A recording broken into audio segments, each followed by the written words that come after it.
Hello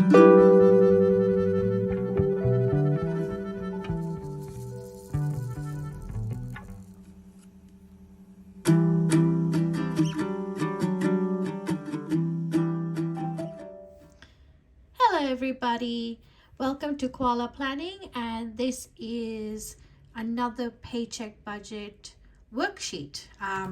My name is Michelle and I am a cash-based budgeter. I live in Western Australia. I do work full-time and I am a mom to a 1-year-old. This week round is my husband's paycheck. This is the last pay we get for the month of April. He gets paid weekly and I get paid fortnightly. So this week we'll be just divvying up my husband's pay. And so without wasting any more time, I'll get into it. Fixed expenses, this is mostly our reoccurring bills. And this stays in the bills account because all of these bills are automated. This time round,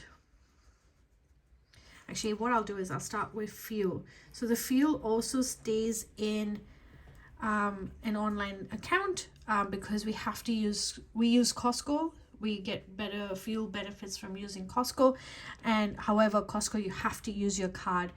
And when I checked my account just now before starting this video, I saw I still had $80 in there, which is brilliant, especially with the I guess the fuel expenses growing.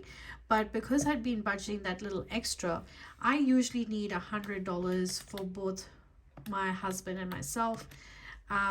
I could get away by just putting $20 in, but what I'm going to do is, you know what, it's good to have that little extra. So I'm actually going to put in, so it takes about $53 to fill, or that's what I filled last time. So that's what I need to fill up my car. You know what, I'm just going to round it up and put 60. So that's a good start. For bills, I just looked at my account again, guys. Guess what? I am fully funded for right up till the end of April, all the bills that I need to cover for the month of April and pretty much the first week of May. So whatever I put in here is already going towards the second week of May, which I think is just brilliant. I have never been able to be ahead of the bills. This and to think that I only started this just 3 months. So you know, I'm trying to get out of that cycle where you're living paycheck to paycheck. I know when you do a paycheck budget, it looks like you're living paycheck to paycheck, but this is getting you ahead of the game. It's brilliant. So you know what, I'm going to put 700. So that will cover some of the bills that are in the second week of May. All right, so what have we working with? So 760 is the total, and so 290 is what I have left to work with. All right, you know what? So, and I kept this cash envelope out because I do need to make a new one. This is what I have left from last week's grocery bills. Sorry guys, my dog is scratching the carpet under the table, hence that's what you hear. So I actually have $140 left over from last week's grocery budget, and I thought of putting it all into the rollover funds of my rollover Tuesday. But you know what, I thought, why not actually go through my house and see what all that is pretty much just half, or things that you know will be needing to be filled up for the week, for the coming weeks. And so I did a walk around the house, saw what I could buy, like so things like clothes detergent, your stain soak, tile cleaner, glass cleaner, you know, these things add up on top of the food. So I did my shopping list for this coming week.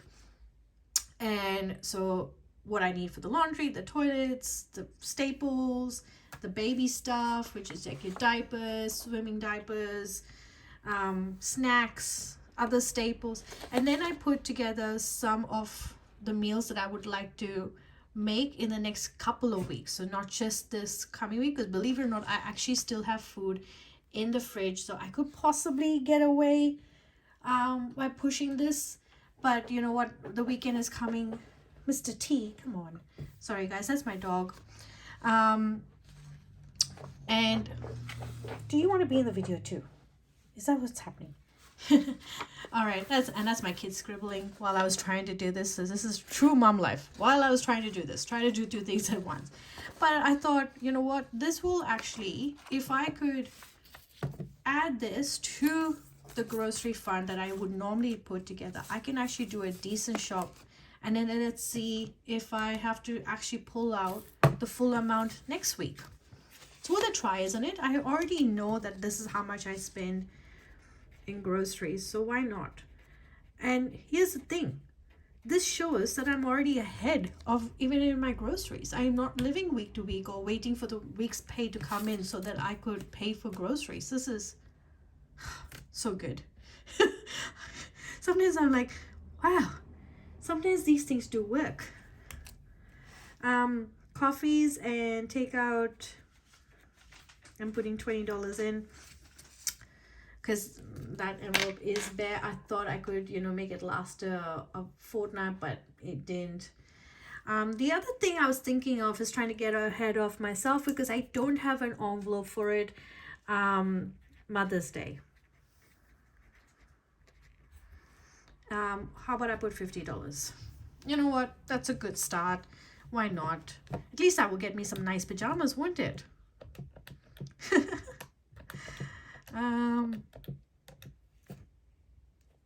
Is that 220? Yes. And so what do I have left to work with? $70. Okay, so things that I like to look at so I don't have to worry about debt because that's technically covered in my bills for now. Savings, which one do I want to attack? Emergency savings, maybe. Reverse saving plan 2K. All right, so the Caro Cash. Yes, we are week 9, aren't we? So week 9 is $10. How about I do $10 and that bonus saving as well? That would take it to 25. Is that what I want to do? Or should I do 2 weeks worth? You know what? I'll do that one and the bonus one. Am I in focus? I don't know. So 10 plus 15 is 25. Is there 8? So as far as sinking funds is concerned, I'm going to put in activities because I know I would like to take my kid to the play center. So I'm going to put $20 in there. And then gifts, birthday and gifts, I'm going to put $10. So 70 minus 25 minus 20 minus 10. So I've got $15 to work with. Is that right? Possibly, yes. And if I look at, I'm gonna have to start working on going towards the bigger numbers in here, guys, because I'm kind of finishing up all the low numbers already. It is what it is. I mean,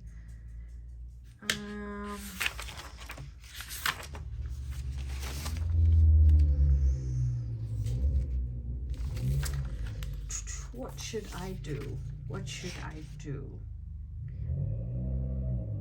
Okay, do I have any priorities coming up? So this week I'll be paying for Mr. T's grooming, so pretty much that sinking fund is going to be emptied out this Saturday. So you know what, it's always good to have something in there. So I'll put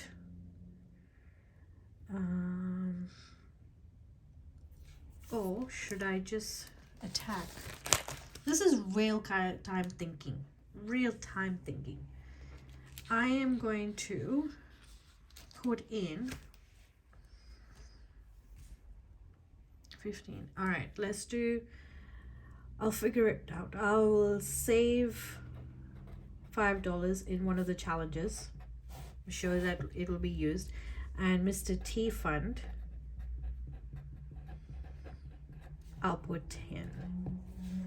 So 5 for savings and 5 for 10, and that's equivalent to my zero-based budget. So sinking funds is 40 and savings is 30. Hey, sometimes it's what you work with. It's what you've got and it's what you work with. So you have to just address what you've got coming up for the next couple of weeks and put towards those funds. And then if you can put towards savings, that's fine, great. That's why I like the little savings challenges that you can do. One that I tend to do quite a bit is this one, which allows me to put the smaller amounts in, which is great. It's the 52-week challenge. You put, you know, for every week you just increase the dollar amount. The one from Carol Cash is great. It's just, I think if you do all of it, it should work out to be about $300. And it's just, you know, a small denomination by the end of it. But it just shows that after 12 weeks, you could have $300 by just making small amounts of savings to it. So that's it, guys. That's my weekly budget for this time round. Thank you once again for sticking around. Thanks again for all the love and support you guys give me. You know, this community is awesome. They're here to support you. And yes, if anyone is interested in this paycheck budget worksheet, I'm happy to email it to you guys. So if you want, just reach out to me, and we can work out how we can I can email this to you guys. And it does allow you to do the cash denomination split. All right, guys. Thank you, everyone. Take care. Bye.